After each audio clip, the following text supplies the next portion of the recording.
Coucou les femmes 3.0, aujourd'hui je voudrais te partager 8 conseils pour t'aider à dépasser le syndrome de l'imposteur si tu souhaites te reconvertir.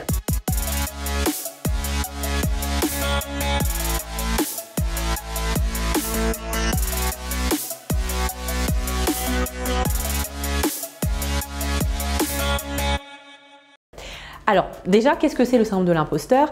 Eh bien, c'est deux psychologues américaines qui ont partagé en fait ce concept. C'est le fait de ne pas se sentir légitime lorsqu'on accomplit quelque chose. On a peur en fait d'être démasqué et ça forcément tu vas être confronté à cela dans ton aventure si tu souhaites te reconvertir. Le premier conseil que je voudrais te partager, c'est de définir quelles sont tes motivations pour ce nouveau choix d'orientation. Alors si tu as décidé en fait de te reconvertir et que tu as eu une idée en fait de métier, de projet professionnel qui t'inspire, ce n'est pas le fruit du hasard, c'est un choix mûrement réfléchi et c'est vraiment important que tu puisses penser à qu'est-ce qui t'a motivé au plus profond de toi-même pour faire ce choix et que tu ne puisses pas oublier. Deuxième chose, eh bien, c'est vraiment que tu puisses te connecter à tes forces, à tes talents.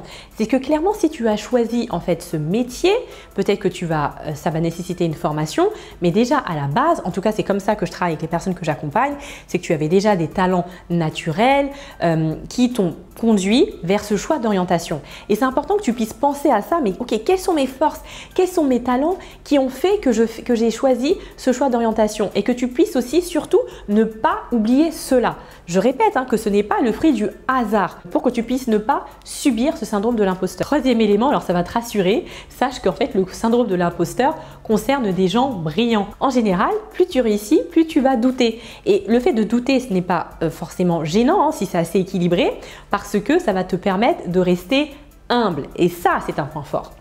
Quatrième étape, c'est par rapport à tes compétences. Il y a en fait un consultant américain qui s'appelle Geoff Kaufman, qui a écrit d'ailleurs un livre best-seller, Personal MBA, et il dit en fait que pour pouvoir aider quelqu'un, on a juste besoin d'avoir 2 à 5% de compétences supplémentaires par rapport à la personne que tu veux aider. Donc tu vois, c'est un faible pourcentage. Donc forcément, les personnes qui vont te solliciter dans le cadre de ta reconversion avec ton nouveau métier, tu auras plus de savoir que, je vais te donner un exemple. Moi, en général, les personnes qui me sollicitent, eh bien, c'est parce que voilà, elles sont perdues au niveau professionnel, elles ont envie de trouver leur mission de vie, leur appel et vraiment se sentir alignées dans leur travail et avoir de l'impact. Ça, c'est une problématique que je maîtrise. Mais si tu viens me voir, par exemple, pour avoir des cours de bricolage, eh bien, je ne serai pas du tout la meilleure personne. Donc, reste connecté au savoir que tu as, qui pourra forcément, au niveau où tu es, eh bien, aider les autres. Cinquième conseil, eh bien, c'est d'avoir cette notion d'urgence. Donc, tu as ce syndrome de l'imposteur, tu ne te sens pas légitime. Mais reste connecté à l'urgence des personnes qui ont besoin de toi. Si tu souhaites te lancer dans une activité avec un nouveau job, eh bien, c'est que tu as défini une cible que tu veux aider. Et dis-toi bien que ces personnes, elles ont besoin de toi aujourd'hui, mais pas dans 10 ans. Et ça va t'aider à agir et à atténuer ce syndrome de l'imposteur. Sixième conseil, le syndrome de l'imposteur ne devrait pas remettre en cause l'estime que tu as de toi. Là, c'est un danger. Si vraiment tu n'arrives pas à accepter tes succès et à te dire en fait ces succès ne me sont pas propres, eh bien là c'est quelque chose, je t'invite à réfléchir là-dessus et à ne pas rester focalisé sur ça. Septième point, c'est se rappeler des épreuves que tu as pu traverser pour en arriver là. Si tu veux te reconvertir, eh bien ce processus ne s'est pas fait du jour au lendemain.